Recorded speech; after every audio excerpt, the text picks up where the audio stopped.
The freight charges in the nation's seaport have surged by 67%, resulting in increases in prices of vehicle spare parts.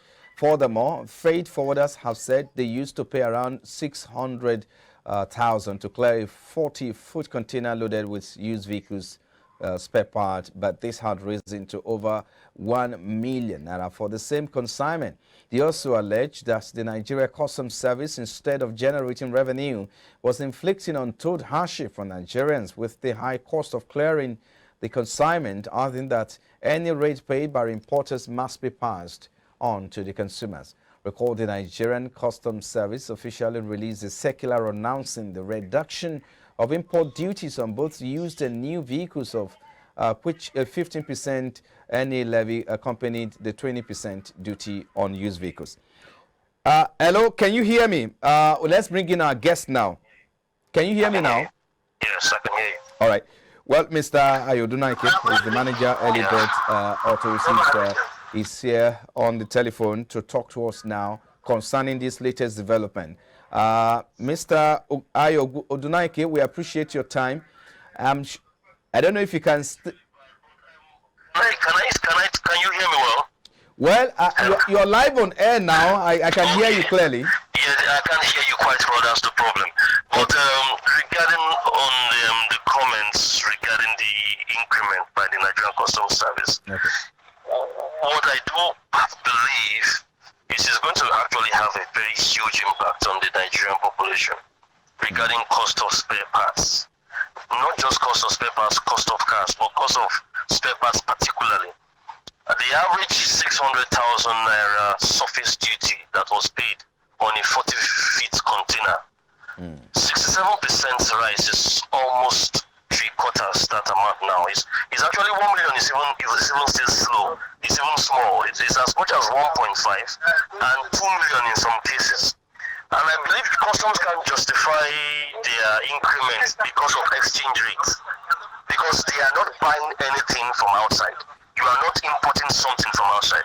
You are just generating revenue from within the country. So why go hard on Nigeria? The public relations officer for NCS mentioned that his reason for increasing the revenue is because of the exchange rate increment and for freight. They are not the ones paying for freight. We, the importers, are the ones paying for freight. The increment in freight is not even as much as that. It's about 15 to 20% increment in freight cost. Do you understand me? Now, okay, the exchange rate, even if you adapt at least 30% maximum, they are trying to impoverish the Nigerians at all costs in the name of generating revenue. And the revenue isn't even put back into the infrastructure and facilities to help making clearing easy at the NCS, at the Ports Authority, and so on. So it's not justified and it's unbiased. The spare part of a car before that cost an average of maybe 10,000 is more than double, because before you break even, now you cannot just import spare parts alone. You won't break even. You will lose money. So you have to force in cars into the container, stock them up with spare parts, and then fill it up, so that hopefully when you pay almost 1.52 million per that container, what used to be 600, 700,000 before, you might hope to break even. So the Nigerian masses are going to suffer for it, because this is going to be likely to last a while. The dollar is still going to go to 600, and they keep on using that excuse to milk us dry. That is my take on the matter. Yes. But let's look at this. What's your opinion? At the moment, I understand that from the point of auto dealers, perhaps you may be at the receiving end as well. What do you think will be the way forward, given this new development? Sorry, your question again. I didn't quite hear you. I was asking you what you think will be the way forward. The way forward will actually be for we to unite ourselves, the importers.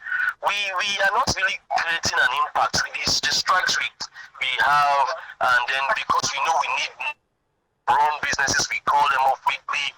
It must first get tough before it gets better. If the NCS knows that you can't milk us dry, by the time the government is losing revenue, if we go on strike, really, and force this in, because tomorrow now they can take it up from 67% to 80. Why not even make it a 100% increment once and for all, or 150%? They can do anything without, without any reprimanding. So I think the way forward will be, we have to continue to put pressure. We have to continue to make them see reason. We have to stand as one. It might be tough, but that is for me, because at this rate, we're actually counting losses on every import. Not even talking of breaking even. We are counting losses. You understand? And some of these spare parts you bring in and some of these vehicles, by the time you even still come, they are so expensive you can't even sell them. It takes you about 6 months to clear what you could have sold under just maybe a couple months before on the spot. So that is the way forward. I stand for a serious notion of we coming together to march against this thing and to fight against it with everything that we have. I know things can never come back to the way it was before, but at least a 35% increment or half of that will be better. 600,000, if it goes to say 800, is still fair. But 1 million, 1.5, sometimes as much as 3 million. And mind you, there's still this thing they call PAR, that is the pre-assessment, calculation before the container. So you can still be getting alerts even after paying 2 million naira or 1.5 million naira for your container. They can come and tell you that because it was pre-assessed at the previous rate when you shipped in and your container landed in a month and a half after, they will now tell you that you are still short, you will still be needed. And when you get an alert on your container, you will still go and pay heavily again. You see people getting to as much as 4 million naira.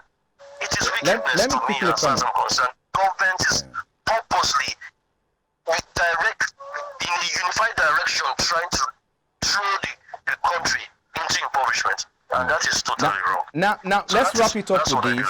Yeah, I know this is an ongoing conversation, but I need us to wrap it up in about 30 seconds. I mean, what the NCS is saying is that in a statement by the National Public Relations Officer, Timi Bomodi, he said that the move was in compliance with the Economic Community of West Africa Common External Tariff.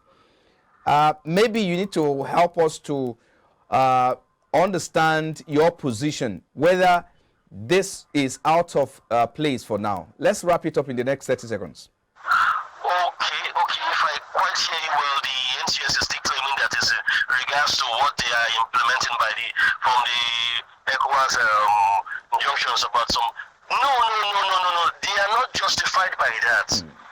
Okay. I think that percentage rise this is all in-house, because if you look at other countries in the ECOWAS, in the West African, community, Ghana, Togo, and the rest, we have the highest custom duty, duty rates. Okay. Anyway, I think probably even the highest in the whole of not just West Africa, maybe even you will see East Africa as well. Okay. We have the highest. If they actually implement. Just allow me to comment. Just a moment. Yes, sir. I know we may not be able to finish this conversation today, and we are really pressed for time. My apologies. We will definitely bring you to talk about this again. It's been quite stressful trying to hear you clearly. Yes. What I'm saying, can you hear me? Yes, I can hear you now. What I'm saying is that we will have to bring the show to a close now because we are pressed for time. We will have to have you some other time to look at this as well. No problem. Thank you so much, Mr. Ayo Odunaike. He is the manager for Early Birds Auto. We appreciate your time. Thank you for having me.